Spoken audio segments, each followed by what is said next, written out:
আমরা নিজেদের জন্য নিজের প্রসাধনী দুর্গা পূজা যখন আসে একটা শাড়ি নিচ্ছি 10,000 20,000 টাকা দিয়ে, কিন্তু ভগবানের জন্য যখন দেবার সময় আসে আমরা পকেটের মধ্যে হাত দিয়ে খুঁজি কোনটা সবচাইতে ছোট নোট। এটা একদম বাস্তব কথা, বাস্তব সারা আমি আসলে কিছু বলি না বাবা। তাই এই যে মা, এই যে আছে আমাদের সকলের, কিন্তু দেবার মন হয় কয়জনার। এ কারণে বলছে দানেতে দুর্গতি খণ্ডে নামে খণ্ডে পাবে, তবে দানটা বলছে কোনো রাস্তাঘাটে নয়, দানটা করতে বলছে হেন বৈষ্ণব সঙ্গ সাধু সঙ্গ। শুধু যে আমায় দান করেছে বলে বলছি না। দেখুন আজ আমার কমিটি মামারা বসে রয়েছে, আমি জানি না সারাদিন কিংবা 2 দিন আবার নাম হয়েছে কত যে গৌর অনুরাগী কৃষ্ণ অনুরাগী ভক্ত ওখানে দান করেছেন, আবার আজও সারাদিন দান করবেন।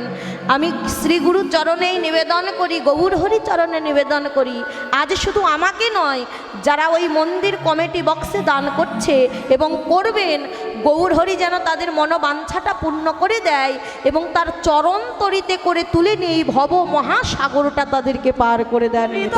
গৌর হরি হরি হরি হরি তাই আমার ভগবান বলছে আমি তার হই। এ জগতে যেজন আমার হয়, আর যেজন আমায় না চাই, আর আমিও তারে না চাই। যেজন আমায় চাই আমি তাকে চাই, যেজন আমায় না চাই আমি তাকে না চাই। আর একটাই যে হই, এক হই শব্দের অর্থ পেলাম, ভগবান বলছে আমি তার হয়ে যাই। আরেক হই, এই যে মা গ্রাম অঞ্চলের দিকে মায়েরা কি করে, বাড়িতে হাঁস মুরগি পালন করে, কি গো করে না? আচ্ছা যখন এই যে বাড়িতে হাঁস মুরগি পালন করে, সকালবেলাতে হাঁস মুরগি বের করে দিল, সন্ধ্যাবেলাতে এবার বাড়িতে ফেরানোর সময়, আচ্ছা ওই হাঁসের সামনে গিয়ে যদি বলি হাঁস আয় হাঁস আয়, হাঁস আসবে? কি গো আসবে না। কিন্তু তাকে যদি গিয়ে ডাকা হয় আই টি টি টি টি টি টি বলে, হাঁস বুঝতে পারছে মালিক আমাকেই ডাকছে, ডাক অনুসরণ করে গৃহ মাঝে ঠিক চলে আসে। তাহলে এই যে ডাকবার একটা মাধ্যম, তেমন গৌর হরি হাতে একটা লাঠি নিয়েছে আর বদনে উচ্চারণ করছে হাই ডানে হাই বামে। এটা কাদের ধ্বনি?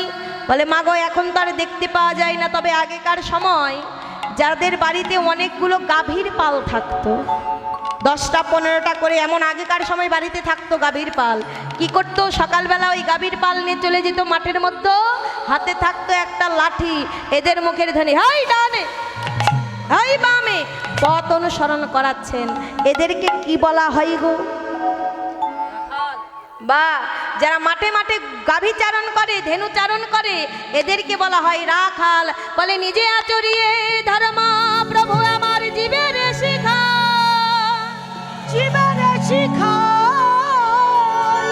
নিজে আচরণ না করিলে ধর্ম শিখানো নাহি যায়। ভগবান আমার নিজে আচরণ করে জীব শিক্ষা দিচ্ছেন। ওহে কলিহত জীব, যদি ভগবান পাবার পাঞ্ছা থাকে, সর্বপ্রথম রাখাল হয়ে নাও। রাখাল, রাখাল কাকে বলছে? যারা মাঠে মাঠে কেবল গাভী চারণ করে তারাই। বলছে বাবা তা ভগবান পাওয়া যদি এত সহজ হয়, এত ব্যাংক ব্যালেন্স করে রেখে কি হবে? তা আজই গিয়ে ব্যাংক ব্যালেন্সগুলো উঠিয়ে এনে 10টা 15টা করে গাভীর পাল কিনে মাঠে মাঠে চড়ালেই ভগবান পাওয়া যাবে। বলছে না গো, রাখাল কাকে বলছে? বলছে যার ধরে রাখবার মতো ক্ষমতা রয়েছে, অর্থাৎ যার ধারণ ক্ষমতা রয়েছে এই জগতে, সেই জন্য হলো রাখাল। এখন অনেকে মনে মনে ভাবছেন আরে বাবা হাত যখন ভগবান দিয়েছে ধরে তো সবই রাখতে পারি। মা বলছে এটা হাতে ধরবার বস্তু নয়, তবে কোন বস্তু? বলছে যেই বস্তু যেই ধন ভগবান আমার এই সহস্র দলপদ্মে দিয়ে দিয়েছেন। যখন এসেছিলাম ভগবান আমার 16 আনা করে একদম পূর্ণ করে এখানে পাঠিয়ে দিয়েছে। তা বলছে এই 16 আনা করে যেই জন ধরে রাখতে পারে তার আর 84 লক্ষ জনিতে ভ্রমণ করিবার ভয় থাকে না। কিন্তু যেই জন 16 আনা করি হারা হয়ে ভগবানের কাছে যায়, তাকে 84 লক্ষ জনি আবারও ভ্রমণ করিতে হয়। তাই বলছে এই ধনদের যদি ধরে রাখতে চাও, এই ধনের সন্ধানে যদি পেতে চাও, সর্বপ্রথম একজন শ্রী গুরু চরণ আশ্রয় করে নাও। দেহ রক্ষারে হেতু হইল সাধনার ভজন, তাতে যদি সঙ্গমে হইতে বিন্দু করে না পতন, কেমনে দেহ রক্ষা হইতে পারে? বিন্দুরূপী কৃষ্ণ তারা নিত্য হত্যা করে। দেহের চাঞ্চল্য যখন স্থির গতি রয়, ভজনে ঘরে গেলে কৃষ্ণ তাকে প্রাপ্ত করা। তাই বলছে ভজনের সময়টা যখন দেহ স্থির থাকে, কিন্তু বাবা আমরা ভজন ঘরে যাই যখন চঞ্চল হয়ে যায়। তাই বলছে চঞ্চল মন নিয়ে যদি ভজনে ঘরে যাও, তোমার মৃত্যুটা সেখানে নিশ্চিত। রাখাল হতে পারলে না, ধরে রাখতে পারলে না, বয়ে চলে গেল। তাই বলছে স্থির রেখে ভজনে ঘরে যাও। বলছে ভগবান প্রাপ্ত হবেই হবে, হবেই হবে, হবেই হবে, বিন্দু মাত্র কোনো সংশয় নাই। দেব ঘোষ কহে লীলা প্রকাশিলা গো, বাসুদেব ঘোষ কহে লীলা প্রকাশিলা গো, বাসুদেব ঘোষ কহে লীলা প্রকাশিলা গো, বাসুদেব ঘোষ কহে লীলা প্রকাশিলা গো, বাসুদেব ঘোষ কহে লীলা প্রকাশিলা গো।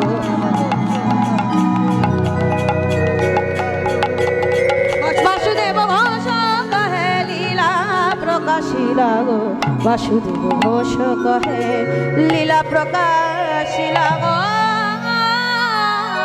বাঞ্ছা কল্পতরুবাচ্চ কৃপা সিন্ধুভ্যো বাচা পতিতানাং পাবনেভ্যো সর্ববৈষ্ণবেভ্যো নমো নমঃ। সর্ববৈষ্ণবে নমো নমো। আচ্ছা, যারা বৃন্দাবনে বাস করে তাদেরকে কি বলে জানেন? এটা খোল বানান ব্রজবাসী। তাহলে আজ আমরা কি ব্রজবাসী। এই ব্রজবাসীরা খাইতে শুইতে উঠিতে বসিতে কেবলমাত্র একটা নাম জপ করে, সেটা কি বলুন তো? রাধে রাধে। হাতগুলো নিচে থাকবে না। এই যে মা বলছে এখান থেকে যত উঠবে ওখান থেকে তত নামবে। বাবা ভক্তি উঠবে, করুণা নামবে। তাহলে এমন করলে হবে না, উঠিয়ে দিন। নেতাই গৌর হরি বল। কেসারি কুছ শ্রী রাধে কুছ, কেসারি কুছ ऐसा इंतजाम हो जाए राधे। किशोरी कुछ ऐसा इंतजाम हो जाए, इंतजाम हो जाए, इंतजाम हो जाए, इंतजाम हो जाए, इंतजाम हो गए, इंतजाम हो गए, इंतजाम हो जाए, इंतजाम हो जाए। इंतजाम हो गए, इंतजाम हो गए। कि सारे कुछ राधे कुछ, कि सारे कुछ ऐसा इंतजाम हो जाए राधे। किशोरी कुछ ऐसा इंतजाम हो गए, श्री राधे कुछ ऐसा इंतजाम हो गए।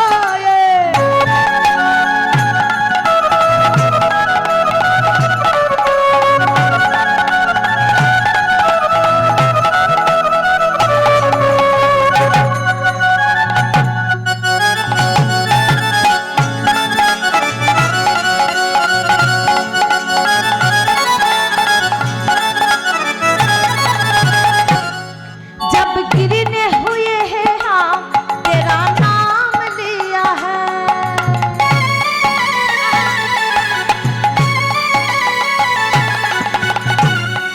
जब गिरने हुए हैं हम तेरा नाम लिया है, तब गिरने ना दिए तू, तेरा कृपा हुआ है। जब गिरने हुए हैं हम तेरा नाम लिया है। किशोर कुछ রাধে কুछ নেমে গেছে, নেমে গেছে। বাবা বাবা।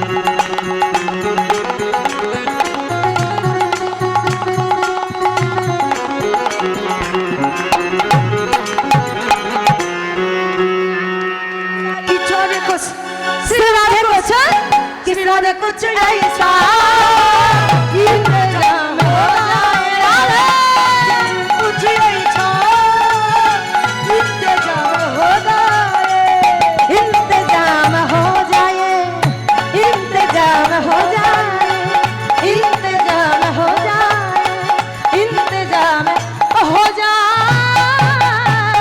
बोली राधा रानी की जय।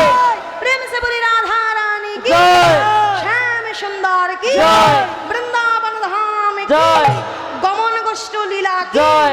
আপন আপন গুরুদেব কি जय। বৈষ্ণবগণ কি जय। আগত ভক্ত বৃন্দ কি जय। হোল করতাল কি जय। রাধা গোবিন্দ প্রীতি প্রেমানন্দে নিতাই গৌর হরে হরে বল, হরে হরে বল, হরে হরে বল, হরি বল।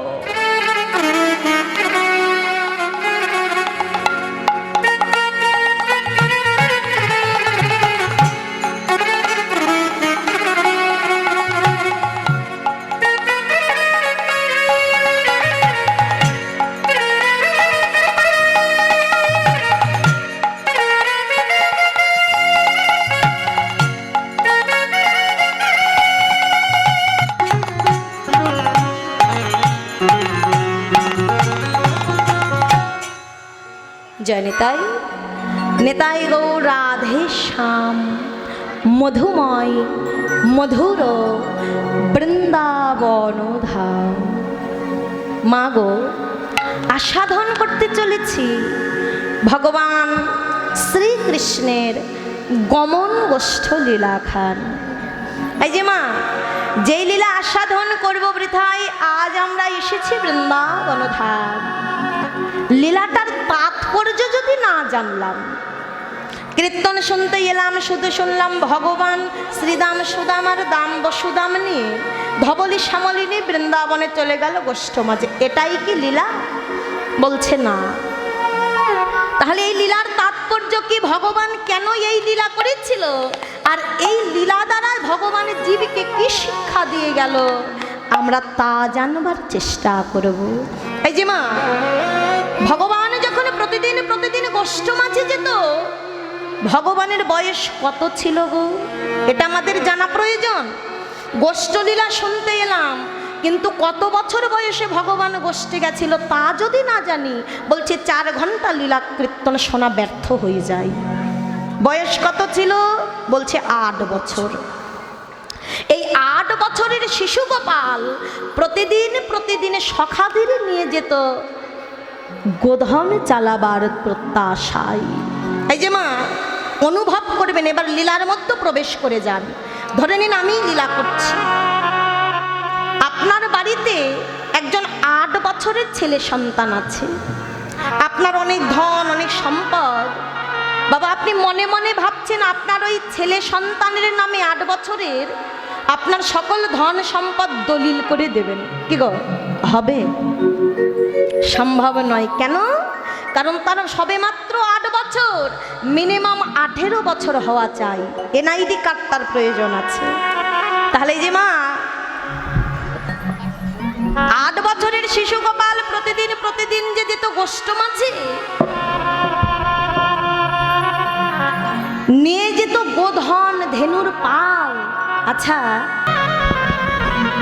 8 বছরের শিশু গোপাল গোধন নিয়ে যায় গোষ্ঠ মাঝে, অনুভব করুন, ওটা কি গোপালের ধন তার নাকি তার পিতা?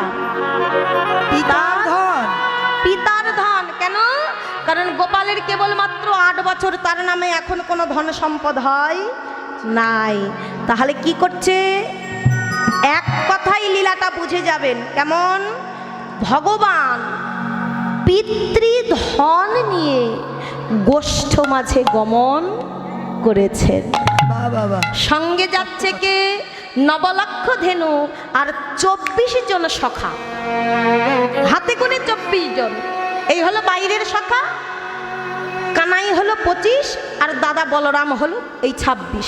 এই 26 জন সখা দিয়ে প্রতিদিন খেলা হতো, কিন্তু বাইরের সখা হলো 24 জন। এই যে মা, আমরা সকলে বলি না একা এসেছি একা যাব কি গো বলি তো, কিন্তু এ কথা সম্পূর্ণ ভুল কথা। আমরা কেউ একা আসি নাই, আমরা এসেছি 24 জন সখা পরিবেষ্টিত হয়ে এহেন গোধন খেলার মাঠে। তাহলে এই 24 জন সখা এলো কেমন করে, গুনে দেখি সত্যি এসেছে কিনা। এই যে মা, আমাদের দেহের মধ্যে 5টি জ্ঞানেন্দ্রিয় আর 5টি কর্মেন্দ্রিয় উপস্থিত আছে তো বাবা। তাহলে 5 5 যোগ করলে কত হবে? 10।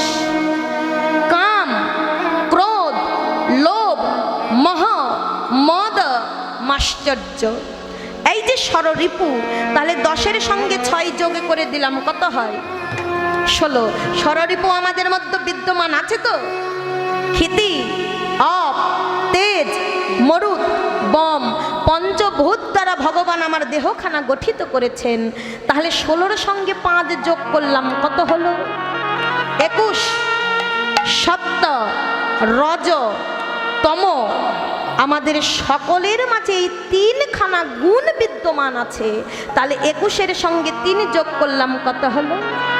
24। তাহলে বলুন, আর কোনোদিনও বলবেন একা এসেছি একা যাব? তাহলে আমরা কেউ একা আসি নাই। এই যে 24 জন সখা নিয়ে, পিতৃধন নিয়ে আমরা এসেছি গোষ্ঠ মাঝে গোষ্ঠ খেলা খেলব। হরি বল হরি বল বাবা। সঙ্গে এসেছে আরো কয়েকজন, তারা কি বলে? নবলক্ষ ধেনুর পাল। বলে এরা কোথায় গেল? ভগবান তো নবলক্ষ ধেনু নিয়ে যেত। তাহলে বাবা এই নবলক্ষ ধেনুটা কি 100,000-এ হয় 1 লক্ষ, হয় তো? তাহলে 900,000-এ হবে 9 লক্ষ। হ্যাঁ, কিন্তু এটা কি সাংখ্যিক লক্ষ্যের কথা বলছে? বলছে না, এটা হলো জীবের 9টি লক্ষ্য। এই লক্ষ্য যদি স্থির না হয়, কোন 9টি লক্ষ্য?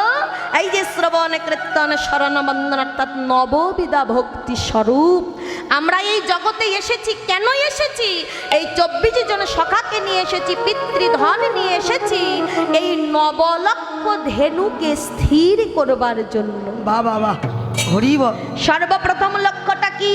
শ্রবণ, এই যে আপনারা যা করছেন। দ্বিতীয়টা কি? কীর্তন, যা আমি করছি। এমন নিয়ম অনুসারে ভগবান সাজিয়ে দিয়েছে। কিন্তু সর্বশ্রেষ্ঠ ভক্তিটা কি?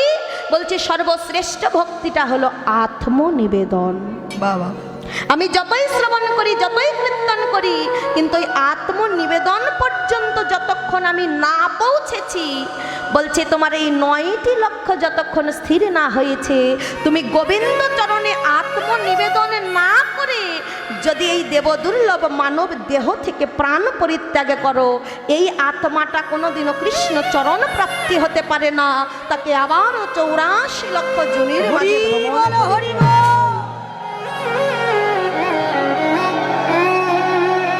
তার প্রমাণটা কোথায়? এই যে বাবা, আপনার ছেলেকে আপনি 9টা গাভী দিয়ে পাঠিয়ে দিয়েছেন বনের মাঝে, তোর কোনো কাজ নেই, সময় মতো শুধু খাবি আর এই নবলক্ষ ধেনুর পাল চড়াবি। আপনার ছেলে কি করেছে? রঙ্গ তামসায় মেতে গিয়ে, কামিনী কাঞ্চনে ভুলে গিয়ে আপনি যেই নবলক্ষ দিয়েছিলেন ওই নবলক্ষ ধেনুর প্রতি লক্ষ্য রাখে নাই। সারা জীবন কামিনী কাঞ্চনার রঙ্গ তামসায় মেতে গিয়ে ওই 9টা গাভী হারা হয়ে সন্ধ্যাবেলা আপনার কাছে ফিরেছে। এই যে বাবা, আপনি যদি সঠিক পিতা হন, আপনি যদি সৎ পিতা হন, আচ্ছা ওই রকম ছেলেকে আপনি কি ঘরে তুলে নেবেন? তোমাকে আমি বললাম নবলক্ষ ধেনু তুমি দেখে রাখো, তুমি আমার ধেনু দেখে রাখলে না, তুমি রঙ্গ তামসাই কামিনী কাঞ্চনে নারীর পিছনে সময় নষ্ট করে দিলে। তাহলে তোমার মতো কুলাঙ্গার ছেলেকে আমি আমার ঘরে তুলে নেব না। যাও বাবা, বনের মাঝে ফিরে যাও। যেই 9টা গাভী দিয়েছিলাম ওই 9টা গাভী যদি আমার হাতে তুলে দাও, তাহলে গৃহের দ্বার আমি তোমার জন্য খুলে দেব। নচেতে তুমি ওই কামিনী কাঞ্চনেই আবদ্ধ হয়ে থাকো, কিন্তু পিতৃচরণটা পাবে না। তাহলে এখানে পিতাটা কে? বলছে এটা আপনার পিতা, আমার পিতার কথা বলছে না, এটা জগৎ পিতা, সেই অনাদিরাদি প্রাণ গোবিন্দ সচ্চিদানন্দময় বিগ্রহ, যিনি সর্বকারণের কারণ। তিনি হলেন আমাদের সকলের পিতা, আপনার পিতা, আমার পিতা, আমার বাবার পিতা, তার বাবার পিতা। সেই পরম পিতার কাছ হইতে আমরা পিতৃধন নিয়ে এসেছি গোষ্ঠ মাঝে 24 জন সখা পরিবেষ্টিত হয়ে। আর এই নবলক্ষ ধেনুটা স্থির করে যদি আমি আমার পরম পিতার হাতে তুলে দেই, আমাকে আর 84 লক্ষ জনের মাঝে ভ্রমণ করিতে হবে না। তাহলে বাবা বুঝতে পারলেন তো, এটাই হলো গোষ্ঠ লীলা। আমি আপনাদেরকে বোঝানোর চেষ্টা করলাম, জানি না কতটুকু সম্ভব হয়েছে। তাই আজ সেই ভগবান রয়েছেন মার কোলে, শ্রীদাম সুদাম দাঁড়িয়ে রয়েছে ত্রিবেণীর ঘাটে। কেন? গোপাল আসবে আর আমরা গোপালকে নিয়ে ত্রিবেণীর ঘাট পার করে যাব গোষ্ঠ মাঝে। মা বলে, ও গোপাল, গোপাল, শ্রীদাম সুদামের মুখে শুনি তুই নাকি ভালো নৃত্য জানিস। কিন্তু গোপাল, একদিনও তো আমি তোর নাচ দেখলাম না। বলি,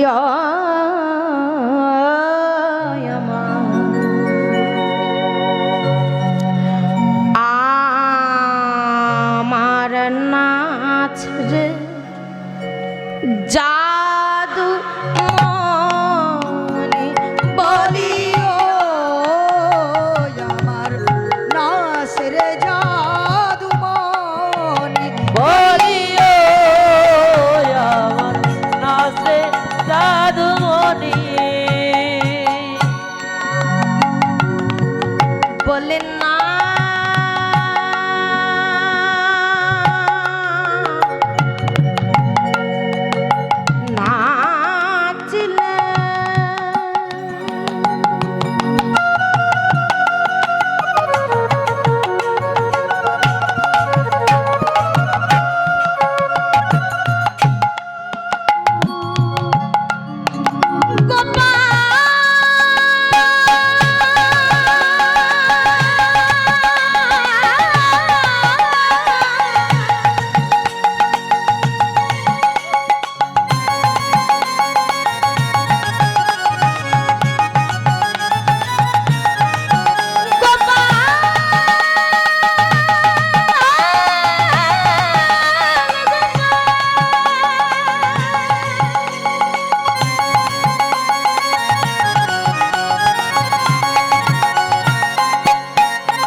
নাচিলে নাচিলে না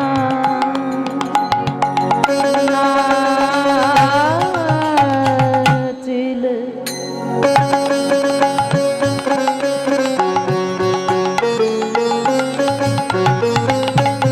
তোরে নাচিলে নীলমণি জাদুমণি নয়নমণি নয়নমণি আমার জাদুমণি নীলমণি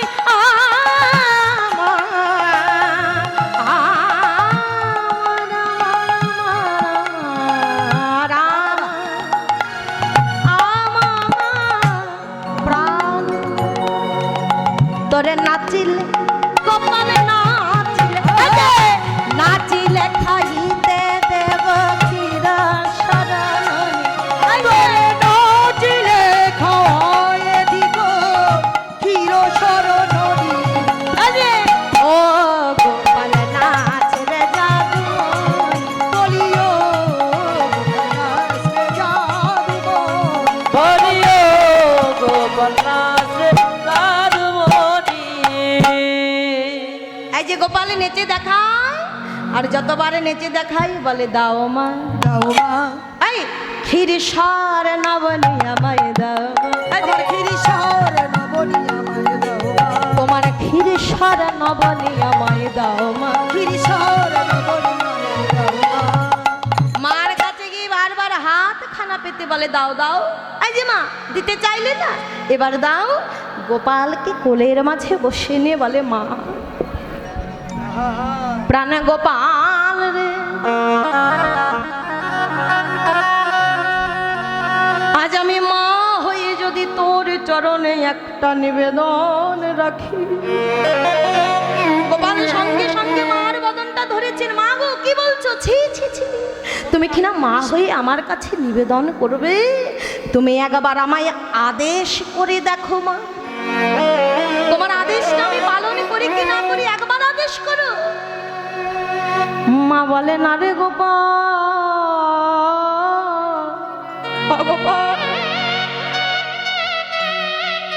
আজ আমি আদেশ নয়, তোরে চরণে একটা নিবেদন রাখি। এই একটা দিনের জন্য বল বল, আমায় ছুঁয়ে কথা দে, এই একটা দিনের জন্য তুই আমার কোলে ছেড়ে ওই শ্রীদাম সুদাম সখার সঙ্গে গোষ্ঠে যাবি না বল? মার বদন পানে চেয়ে গোপাল বলে মাগো তুমি এ কেমন কথা বলো? আমি যদি তোমার মন রাখতে যাই, এই বৃন্দাবনে যারা সখ্য প্রেমের প্রেমিক আছে, তারা যে দুটি নয়নে জলে ভেসে যাবে মা। আর আমি সখ্য প্রেমের প্রেমিকের যদি মন রাখতে চাই, তবে যে আমার বাৎসল্যময়ী মা কেঁদে ভেসে যাবে। কিন্তু আমি যে ভক্ত বৎসল্য ভগবান, সকল কিছু সইতে পারি, কিন্তু ভক্তের নয়নের জল যে আমি সইতে পারি না। গোপাল বুদ্ধি করে বলছে চতুরের শিরোমণি মাগো, আমি তোমার কাছে কথা দিতে পারছি না যে আজ আমি গোষ্ঠী যাব না, তবে মা এই যে আমি গোপাল তোমার সন্তান, তোমার চরণ স্পর্শ করে কথা দিলাম, আজ তুমি যতক্ষণ আমার নিজের মুখে অনুমতি না দিয়েছ, তুমি যতক্ষণে নিজে বলেছ যা গোপাল গোষ্ঠে যা, আমি ততক্ষণে যাবত গোষ্ঠে যাব না। আর তুমি যদি বলো যে না আমি তোকে যেতে দেবই না, তাহলে এই কথা দিলাম আমি যাব। মা মনে মনে ভাবছে ওরে গোপাল তুই যা কিছু কর না কেন, আজ তোকে আমি কিছুতেই অনুমতি দেব না। আর গোপাল অন্তরে বিশ্বাসটা দেখুন, বলে মা তুমি যতই জেদ করো না কেন, যদি আমার সখ্য প্রেমের প্রেমিকের নয়নের জল দেখো তুমি, তাদের নয়নের জল দেখলে তোমার পাষাণ হৃদয়টাও যে গলে জল হয়ে যাবে মা, তাই তুমি তোমার কথা রাখতে পারবে না। তাদের নয়নের জল দেখে তুমি বলবে যা গোপাল গোষ্ঠে যা। একদিকে বাৎসল্য প্রেম, অন্যদিকে সখ্য প্রেম, মাঝখানে দাঁড়িয়ে আমার ভগবান। এই মা গোপালকে কোলের মাঝে উঠে নিয়ে মন আনন্দে নবনে খাওয়ায়। শ্রীদাম ডেকে ডেকে বলে সুদামকে সুদাম, আরে ও সুদাম, গগনে দেখ বেলা অধিক হয়ে যায়, আর বিলম্ব করিস না, এবার চল চল ভাই আমরা গোপাল নিয়ে গোষ্ঠে যাব।